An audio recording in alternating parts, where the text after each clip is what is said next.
శ్రీకాకుళం జిల్లాలో ఆయుష్ శాఖ సమన్వయంతో యోగా కార్యక్రమాన్ని నిర్వహించారు. యోగాసనాలు నిత్య జీవితంలో అలవర్చుకోవాలన్నారు నిర్వాహకులు. విద్యార్థులు, ఉద్యోగులలో పెరుగుతున్న మానసిక ఒత్తిడిని దూరం చేస్తుందని చెప్పారు. అనుభవజ్ఞులైన యోగాచార్యులతో ప్రాణాయామం, ఆసనాలు, ధ్యానంపై శిక్షణ తీసుకోవాల్సిందిగా పిలుపునిచ్చారు. మార్కాపురం జిల్లా త్రిపురాంతకంలో యోగా శిబిరాన్ని ఏర్పాటు చేశారు. ఈ కార్యక్రమంలో ఎర్రగొండపాలెం టీడీపీ ఇన్ఛార్జ్ ఏరిక్షన్ బాబుతో కలిసి కలెక్టర్ పాల్గొన్నారు. ప్రతి ఒక్కరూ యోగాను అలవాటు చేసుకోవాల్సిందిగా పిలుపునిచ్చారు. యోగా మనస్సు, ఆలోచనలను శుద్ధి చేస్తుందన్నారు. సీఎం రేవంత్ రెడ్డి తెలంగాణ రాష్ట్రంలో విద్యా ప్రమాణాలు పెంచడం కోసం కృషి చేస్తున్నారన్నారు టీజీఎల్డీఏ చైర్మన్ చరణ్ కౌశిక్ యాదవ్. అందుకే విద్యారంగానికి బడ్జెట్లో అత్యధికమైన నిధులు కేటాయించారని, హరీష్ రావు ఓర్వలేక అవినీతి ఆరోపణలు చేస్తున్నారని ఆయన మండిపడ్డారు.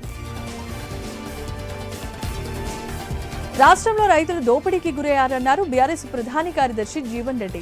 1000 కోట్ల రూపాయల విలువైన ధాన్యాన్ని రైసు మిల్లర్లు దోపిడీ చేస్తున్నారని ఆరోపించారు. ధాన్య కొనుగోలు కేంద్రాలపై రాష్ట్ర ప్రభుత్వం పెద్ద ప్రకటనలు చేసినా వాటికి తగ్గ ఫలితమైతే రాలేదన్నారు జీవన్ రెడ్డి. మంచిర్యాల జిల్లా చెన్నూరు పట్టణంలో ప్రభుత్వ ఆసుపత్రి బస్టాండ్ ఆవరణలో కోతుల బెడద రోజురోజుకు తీవ్ర రూపం దాల్చుతోంది. ప్రజలపై కోతులు దాడులు చేస్తున్నాయి. 6 లక్షల నిధులను కోతుల నివారణకు కేటాయించినా అధికారులు మాత్రం విఫలమవుతున్నారని ప్రజలు ఆగ్రహాన్ని వ్యక్తం చేస్తున్నారు. కోతుల నుంచి వెంటనే రక్షణ కల్పించాల్సిందిగా ప్రజలు డిమాండ్ చేస్తున్నారు. గాంధీభవన్ కేటీఆర్, హరీష్ రావులపై fisheries corporation chairman Mettu Sai Kumar మండిపడ్డారు.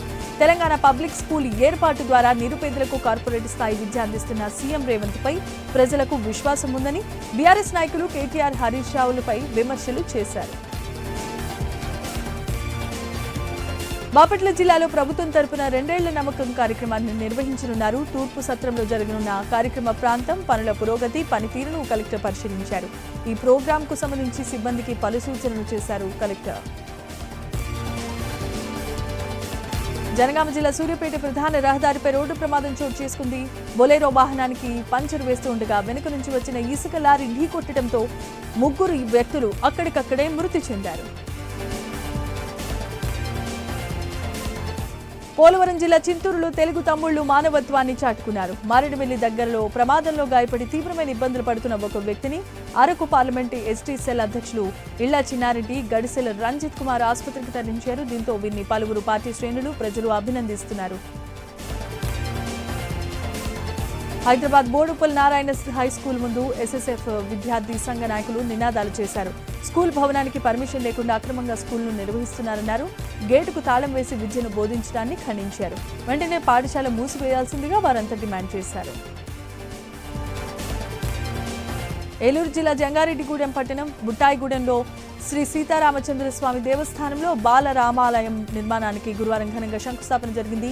ఈ కార్యక్రమంలో పట్టణ ప్రముఖులు, భక్తులు, ఆలయ కమిటీ సభ్యులు పాల్గొన్నారు. దేవాదాయ శాఖ మంత్రి ఆనం రామనారాయణ రెడ్డి సహకారం అందించగా దేవాదాయ శాఖ కమిషనర్ నిధులు విడుదల చేసినట్లుగా తెలిపారు ఆలయ నిర్వాహకులు.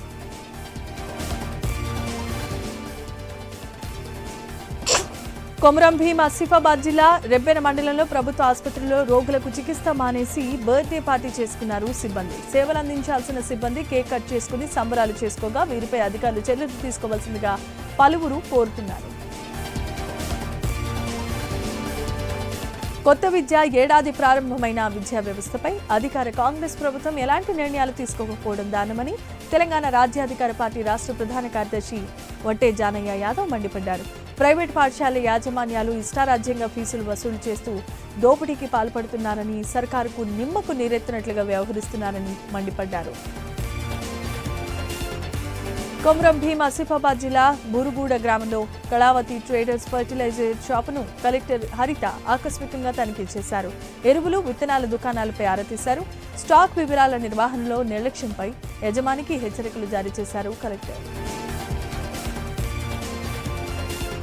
సూర్యాపేట జిల్లా హుజూర్ నగర్ నియోజకవర్గంలో ప్రభుత్వ భూమిలో వ్యర్థ రసాయన లారీలు నిలిపివేశారు. దీంతో ఆ లారీల నుంచి గాఢమైన వాసనతో స్థానికులు ఇబ్బందులు ఎదుర్కొంటున్నారు. నిబంధనలకు విరుద్ధంగా వాహనాలను నడిపిస్తున్నారని ఆరోపించారు. ఈ వాహనాలపై అధికారులు చర్యలు తీసుకోవటం లేదని ఆగ్రహాన్ని వ్యక్తం చేస్తున్నారు స్థానికులు.